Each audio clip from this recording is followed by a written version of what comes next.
नमस्कार मित्रों, मैं एस.वी. भारद्वाज आपका दिल से अभिनंदन करता हूँ। ज्योतिषी चर्चा में आज हम बात करने वाले हैं तुला लगन तथा तुला राशि की। 9 जून से लेकर 15 जून तक क्या कहते हैं सितारे साप्ताहिक राशिफल में, जानते हैं इस चर्चा से। शुभ घटनाएं तो होंगी, परंतु यहाँ पर लॉटरी के योग भी बनते हैं और एक महत्वपूर्ण परिवर्तन हो रहा है आप लोगों के लिए। जी हाँ दोस्तों, इस अवधि में शुक्र का राशि परिवर्तन होगा। शुक्र आपके लगन के मालिक हैं और राशि के मालिक हैं। गुरु के साथ गज लक्ष्मी योग बनाएंगे, कर्क राशि में प्रवेश कर जाएंगे 8 तारीख से। दोस्तों, शुक्र का ये राशि परिवर्तन आपके लिए बहुत सुखद रहने वाला है, क्योंकि केंद्र में जब भी लग्नेश हो, राशिपति हो, तो केंद्र में होने के नाते आपके लगन को बल मिलता है, जिसे हम कहते हैं केंद्रीय बल। शुक्र के कारण आपके भौतिक सुख बढ़े, समाज में प्रतिष्ठा बढ़े, लव लाइफ आपका उत्तम हो। गुरु की जो ये स्थिति है शुक्र के साथ, ये बहुत गजब की स्थिति हो जाती। धन की स्थिति जिससे बेहतर होती है और अचानक से आपके पास लाभ होता है, लाभ के योग बनते हैं, क्योंकि राहु और केतु की स्थिति भी इस अवधि में बहुत बेहतर रहने वाली है। राहु शनि के नक्षत्र शनि की राशि में है और केतु सूर्य की राशि में है।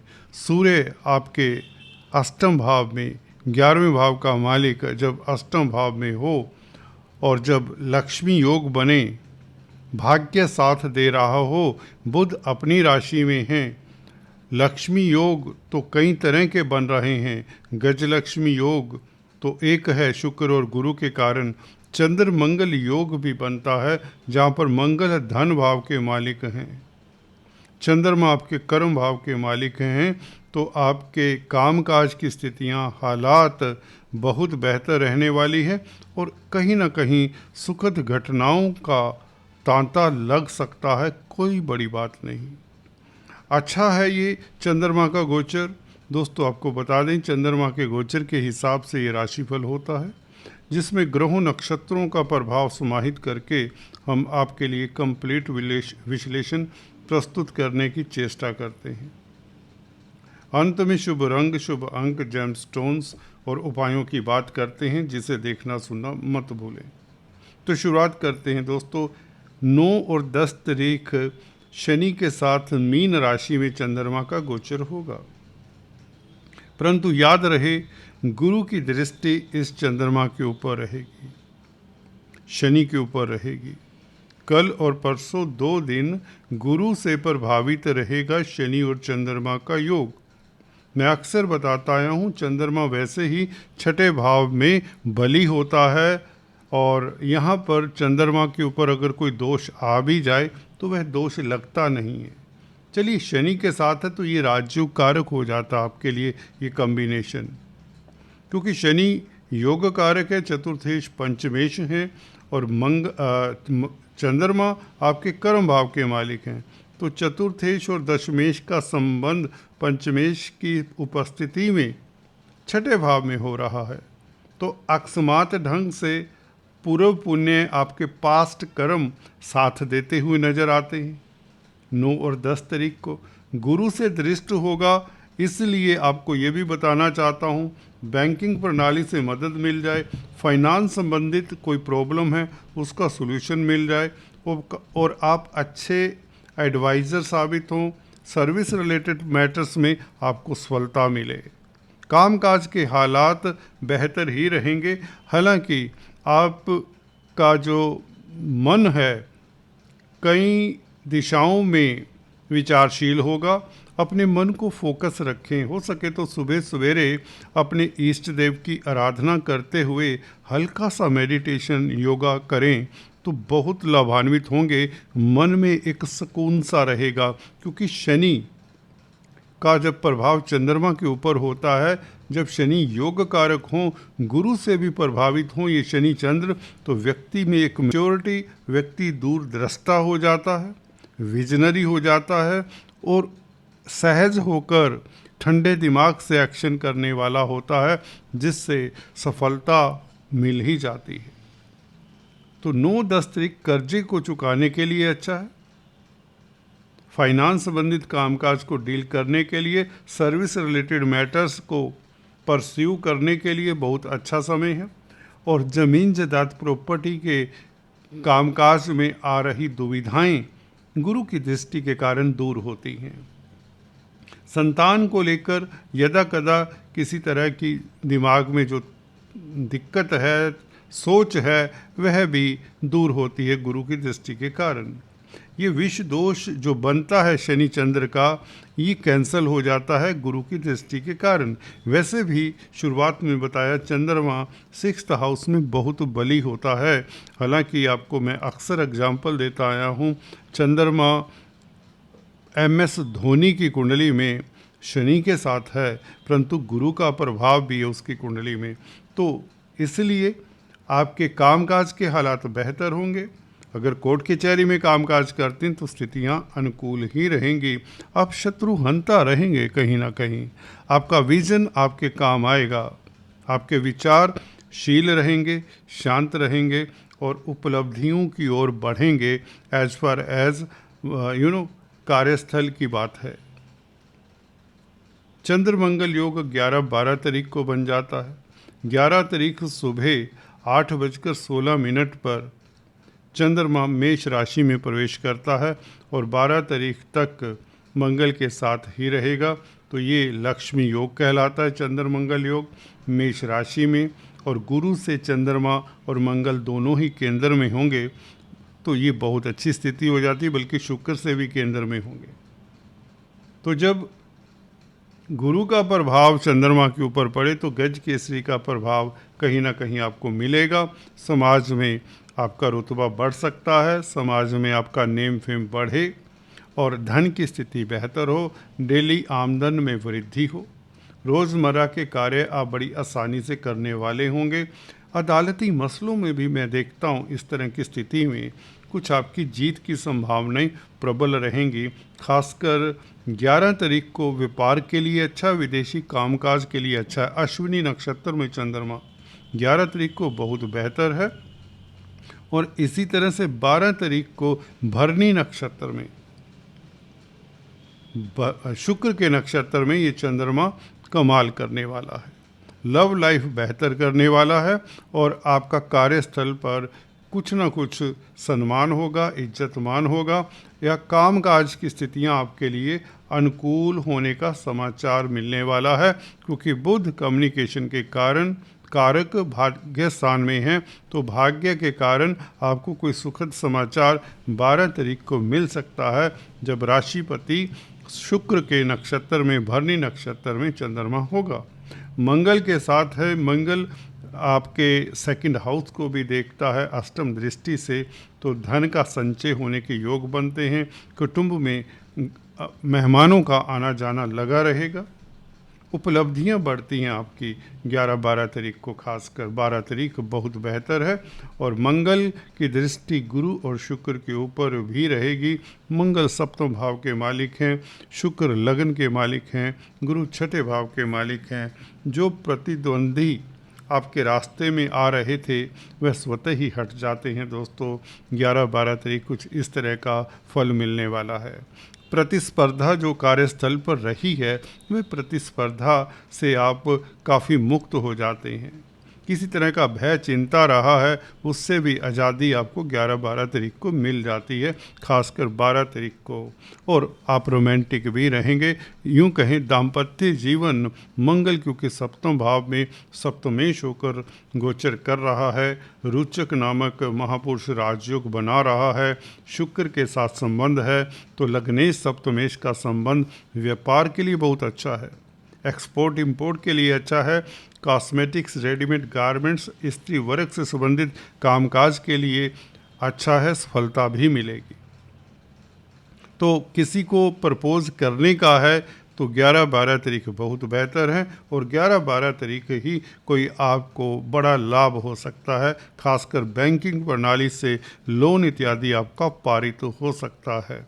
बैंकों में अगर कामकाज करते हैं या फाइनेंस का कामकाज करते हैं तो 12 तारीख आपके लिए बेहतर है।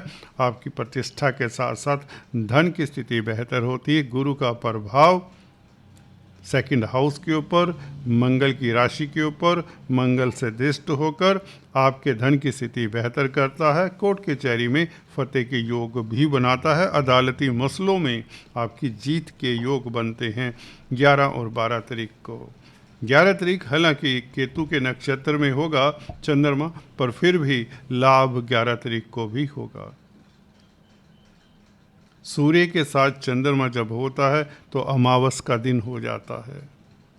हालांकि अष्टम चंद्रमा भी होगा, परंतु आपको बता दें ये चंद्रमा उच्च का होता है आपके लिए। फिर भी लंबी यात्रा अवॉइड करें, किसी के झगड़ों में मत पड़ें, अपने काम से काम रखें, या यूँ कहें रूटीन के कार्यों के लिए दिन फिर भी अच्छा है। इष्ट देव की आराधना करना भी अमावस के दिन शुभ रहता है। आपके काफ़ी पापों का शमन होता है। तो स्वास्थ्य का ख्याल रखें 13-14 तारीख को। हालांकि धन की स्थिति बेहतर होने के योग बनते हैं। सूर्य, जी हाँ दोस्तों, 13-14 तारीख को चंद्रमा के साथ धन की स्थिति बेहतर करेगा, क्योंकि 11वें भाव का मालिक है अल्टीमेटली, और अचानक से लाभ होने के योग, लॉटरी इत्यादि लगने के योग तक बनते देखे गए हैं। 14 तारीख खास इसके लिए सहायक रहेगी, क्योंकि अपने नक्षत्र में होगा चंद्रमा, रोहिणी नक्षत्र में, और चंद्रमा आपके कर्म भाव का मालिक है।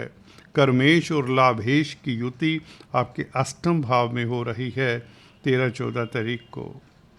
तो आपके कार्यस्थल से आपका जो भी कामकाज है, जो भी आप करते हैं, उससे लाभ होगा ही होगा, ये ऑलमोस्ट सर्टेन है। परंतु योगा मेडिटेशन हल्का फुल्का ज़रूर करें, ताकि आप जो अपॉर्चुनिटी आपके रास्ते में आए उसे कैश करने में सक्षम हो। फिर से कह रहा हूँ, किसी के साथ विवाद मत करें, किसी नेगेटिव व्यक्ति का संग मत करें, खासकर ऐसे व्यक्ति जो आपसे जेलसी करते हैं। कोई ना कोई ऐसा कटाक्ष कर देंगे 13-14 तारीख को जो आपको सोचने पर मजबूर कर देता है। सो अवॉइड जो ईर्ष्यालु पर्सन होते हैं, ईर्ष्यालु किस्म के लोग होते हैं। 15 तारीख को बुध के साथ चंद्रमा दोस्तों आर्द्रा नक्षत्र में होगा। चंद्रमा राहु के नक्षत्र में, राहु पंचम भाव में, तो स्पेकुलेशन के लिए बहुत अच्छा योग बन जाता है। पंचम भाव का संबंध कहीं ना कहीं भाग्य भाव के साथ चंद्रमा के जरिए हो जाता है।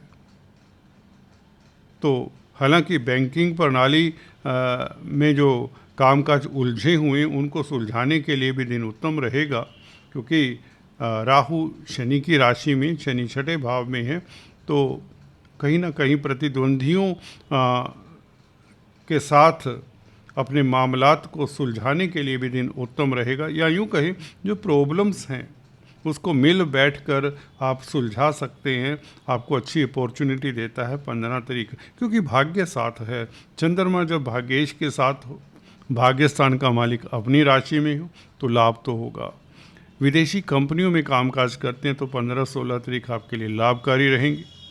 एमएनसी में नौकरी करना चाहते हैं तो अपॉर्चुनिटी मिलेगी। कोई इंटरव्यू देना चाहते हैं तो ज़रूर दीजिए, आपको सफलता मिलेगी, क्योंकि चंद्रमा 9th हाउस में बली होता है। वैसे भी कैरियर के भाव का मालिक है और बुध आपके 9th लॉर्ड हैं, तो ये धर्म कर्माधिपति राजयोग भी बनता है।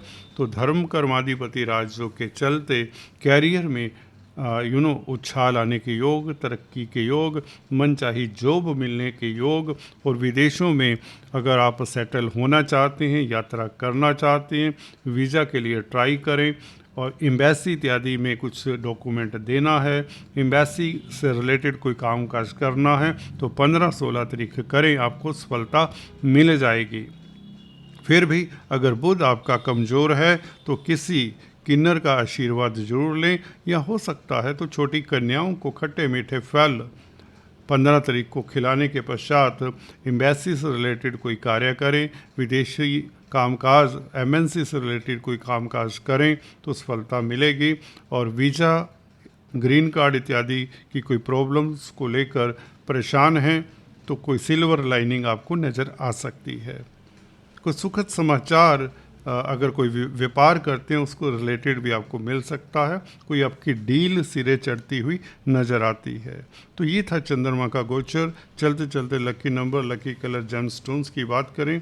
लकी नंबर आपके लिए बताने से पहले आपसे गुजारिश, अगर आप पहली बार आए हैं तो कृपया सब्सक्राइब करते हुए बेल आइकन दबा दें। लकी नंबर आपका इस अवधि में अगर स्पेकुलेशन का कामकाज करते हैं आपके लिए रहेगा 6, 15, जी हाँ, और 24। जेमस्टोन्स आपके लिए बनता है दोस्तों ओपेल, अमेरिकन डायमंड, जो शुक्र का स्टोन है। शुक्र आपके राशिपति हैं, तो इसे धारण करने से आपका लव लाइफ उत्तम रहता है, आपका स्वास्थ्य उत्तम रहता है, और अचानक से कुछ हो ना जाए, कुछ ये ना हो जाए, कुछ वो ना हो जाए, इस तरह के नेगेटिव थॉट्स से छुटकारा मिलता है। भय चिंता से छुटकारा मिलता है। अकाल मृत्यु से आपको छुटकारा मिलता है। आपकी आयु बढ़ती है क्योंकि अष्टम भाव का मालिक भी है शुक्र, तो शुक्र का स्टोन धारण करना चाहिए। अगर नहीं धारण कर सकते तो शुक्रवार के दिन आपको आटा, चावल, चीनी, मिश्री, सेंट, इलायची और कपूर की 7 टिकियाँ मंदिर में, धर्म स्थल में दान करें तो अच्छा रहेगा। और दूसरा स्टोन आपके लिए पन्ना बनता है, जिसे एमराल्ड कहते हैं, बुध का स्टोन है, ग्रीन कलर का स्टोन होता है। इसे बुधवार धारण करना चाहिए, वेडनेसडे को धारण करना चाहिए, सुबह धारण करना चाहिए, सनराइज़ के वक्त धारण करना चाहिए। अगर बुध आपका 9th हाउस में है या 12th हाउस में है, जैसा कि आप देख रहे हैं 9th हाउस और 12th हाउस में बुध की ही राशियाँ आती हैं, परंतु कालपुरुष की कुंडली में ये गुरु के भाव हैं। गुरु की क्रमशः यहाँ पर धनु और मीन राशियाँ आती हैं, तो इसलिए पन्ना धारण नहीं किया जाता। अदरवाइज आप पन्ना धारण कर सकते हैं जब बुध 9th और 12th हाउस में ना हो। तो पन्ना धारण करने से आपके कॉन्फिडेंस में वृद्धि, आपका भाग्य साथ देता है, व्यापार में सफलता मिलती है। कोई भी व्यापार करते हो तो पन्ना जरूर धारण करें, कॉन्फिडेंस आता है, पब्लिक डीलिंग के लिए अच्छा है। एक तर्क शक्ति सी आपकी अच्छी रहती है, इससे तर्क में डेवलपमेंट होती है, रीजनिंग एबिलिटी आपकी अच्छी हो जाती है। नीलम ट्राई करने से पहले नीली भी आप ट्राई कर सकते हैं, जो बहुत अच्छा स्टोन है, परंतु एक्सपर्ट एडवाइस के बिना नीलम को कम से कम ट्राई ना करें। कई बार लेने के देने पड़ जाते हैं, परंतु हमने अक्सर देखा है, मैंने अनुभूत किया है, नीलम जब आप धारण कर लेते हैं, सूट कर जाता है, तो यह आपको फर्श से अर्श तक पहुंचाने में देर नहीं लगाता, क्योंकि आप लोगों के लिए योग कारक है ये प्लेनेट शनि। तो शनि की अनुकंपा पाने के लिए नीलम ट्राई करना चाहिए। अगर शनि राहु केतु के संग है, मंगल या सूर्य के संग है, तो आपको एक्सपर्ट एडवाइस के पश्चात ही नीलम धारण करना चाहिए। अगर गुरु के संग है तो भी आपको गुरु के उपाय करते रहना चाहिए। दोस्तों आज इतना ही। Please stay tune. Thanks for watching this video. Do comment. Thank you so much.